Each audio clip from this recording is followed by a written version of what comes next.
Teammate না থাকায় random ভাবে স্টার্ট দিলাম ম্যাচটা।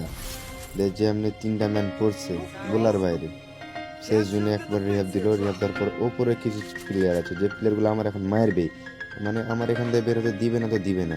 কোনো মতে এখান থেকে বের হলাম, তারপরে দেখেন কেমনে আমার মারে।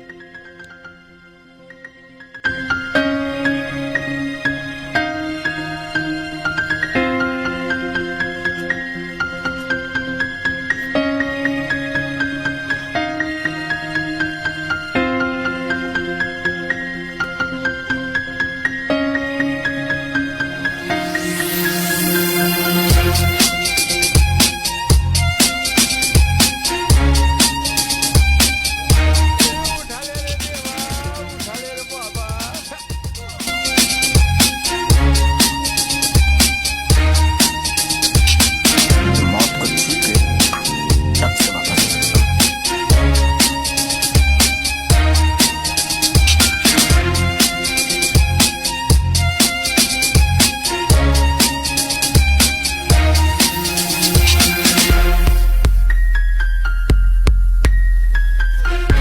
साला ये दुख का खत्म नहीं होता बे।